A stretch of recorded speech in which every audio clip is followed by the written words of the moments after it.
আমাদের মাথা ব্যথার মূল কারণ হচ্ছে এখানেই শেখ হাসিনা আমাদেরকে যথার্থ টার্গেটটা করেছিল। সেই টার্গেটের মূল লক্ষ্য ছিলাম আমরা।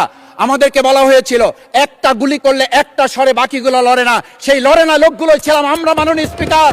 যার কারণে আমাদেরকে তারা ভয় পায়। এই মানুষ প্রতারিত হয়েছে, বেইমানি করা হয়েছে। আবার যদি গণভোট জুলাই সনদ নিয়ে এই জাতির সাথে প্রতারণা করা হয় তাহলে মূল্য দিতে হবে, শুধু নয় আবার আমাদেরকে 17 বছরের সেই জেল জুলুম নিপীড়ন গুম খুনের জায়গায় আমাদেরকে ফিরে যেতে হবে। আমি মনে করি পরিষ্কার বক্তব্য, গণভোটের প্রতি সমর্থন না জানিয়ে জুলাই সনদকে যদি আজকে ইগনোর করা হয় তাহলে আমাদেরকে কিন্তু আবার সেই গুম খুনের আয়নাঘরের দিকে আমাদেরকে ধাবিত করা হবে। আজকে সংবিধানের লাইন ধরে ধরে যদি আমাদেরকে এই কথা জানতে হতো তাহলে আমাদের নেতৃবৃন্দকে ফাঁসির মঞ্চে যেতে হতো না।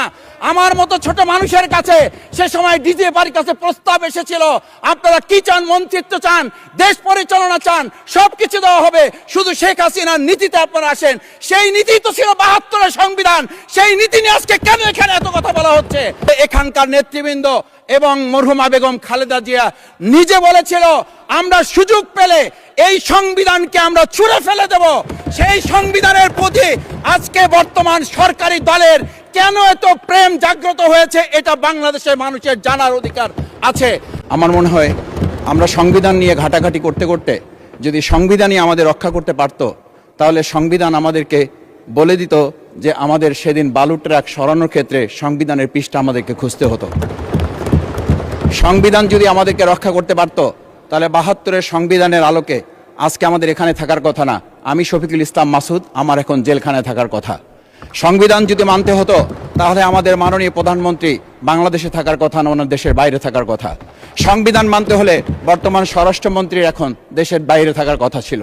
সংবিধান মানতে হলে যে বাচ্চাদেরকে আজকে এখানে শিক্ষা দেওয়া হচ্ছে, দীক্ষা দেওয়া হচ্ছে, কিংবা তাদেরকে কোনো কোনো ক্ষেত্রে জাসদের সাথে তুলনা করা হচ্ছে, সেই বাচ্চাদের নিয়েই আমরা এই সরকার দলের লোকদেরকে, সরকার দলের সম্মানিত নেতৃবৃন্দকে আমরা চোখের পানিও ফেলতে দেখেছি। আবার কাউকে কাউকে কথা বলতেও শুনেছি যে এই সমস্ত বাচ্চাদের, আমরা তাদের শিক্ষার্থীদের আন্দোলনের সাথে আমাদের কোনো সম্পর্ক ছিল না।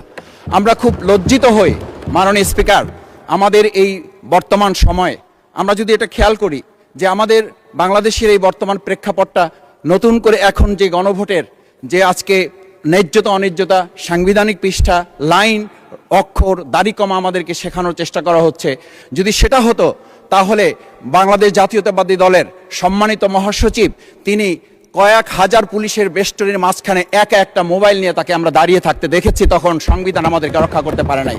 মাননীয় স্পিকার, আমি 350 মামলা নিয়ে 7 মাসের ব্যবধানে, আপনিও আমার 2-1টা মামলাতে আপনি আমাকে সহযোগিতা করেছেন, সেটা এই সুযোগে ধন্যবাদ জানাতে চাই।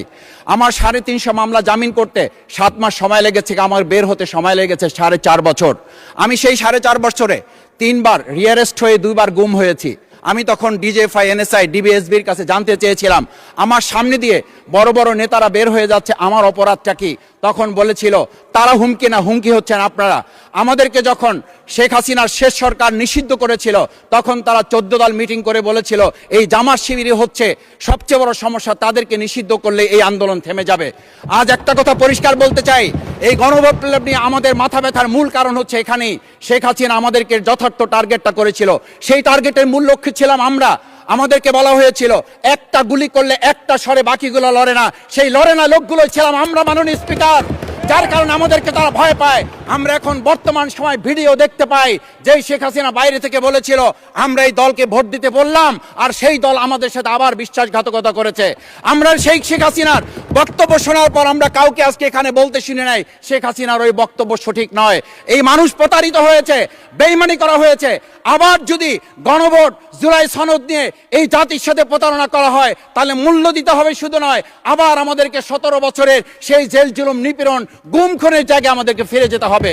আমি মনে করি পরিষ্কার বক্তব্য, গণভোটের প্রতি সমর্থন না জানিয়ে জুলাই সনদকে যদি আজকে ইগনোর করা হয় তাহলে আমাদেরকে কিন্তু আবার সেই গুম খুনের আয়নাঘরের দিকে আমাদেরকে ধাবিত করা হবে। আমি মনে করি গণভোটের বিরোধিতা করার অর্থ হচ্ছে আমরা আয়নাঘরকে সমর্থন করতে চাই। গণভোটের বিরোধিতা করা মানে হচ্ছে 70% মানুষকে আমরা অন্যায্যভাবে তাদেরকে আবার ধিক্কার জানাতে চাই। আমি এখানে স্পষ্ট বলতে চাই, আপনারা যেমন 51% সমর্থন নিয়েছেন, 70% প্রায় জনগণ কিন্তু গণবিপ্লবের, গণভোটের পক্ষে তারা রায় দিয়েছে। আপনাদের চেয়ে সেই 51%-এর তুলনায় সেই 70% প্রায় গণভোটকে যদি আপনারা ইগনোর করেন, তাহলে আমি বলবো আমার বাউফল, আমার পটুয়াখালী শুধু নয়, গোটা বাংলাদেশ আবার জেগে ওঠে এই গণভোটকে তারা কার্যকর করতে। আমি পরিষ্কার এই কথাটা এই জন্য বলছি, আজকে সংবিধানের লাইন ধরে ধরে যদি আমাদেরকে এই কথা জানতে হতো, তাহলে আমাদের নেতৃবৃন্দকে ফাঁসির মঞ্চে যেতে হতো না। আমার মতো ছোট মানুষের কাছে সে সময় ডিজিএফআইয়ের কাছে প্রস্তাব এসেছিল, আপনারা কি চান, মন্ত্রিত্ব চান, দেশ পরিচালনা চান, সবকিছু দেওয়া হবে, শুধু শেখ হাসিনার নীতিতে আপনারা আসেন। সেই নীতি তো ছিল 72-এর সংবিধান, সেই নীতি নিয়ে আজকে কেন এখানে এত কথা বলা হচ্ছে? আমরা পরিষ্কার জানি, আমরা যদি সেই 72-এর সংবিধানকে ভালোবাসি, তাহলে এখানকার নেতৃবৃন্দ এবং মরহুমা বেগম খালেদা জিয়া নিজে বলেছিল, আমরা সুযোগ পেলে এই সংবিধানকে আমরা ছুঁড়ে ফেলে দেব। সেই সংবিধানের প্রতি আজকে বর্তমান সরকারি দলের কেন এত প্রেম জাগ্রত হয়েছে, এটা বাংলাদেশের মানুষের জানার অধিকার আছে।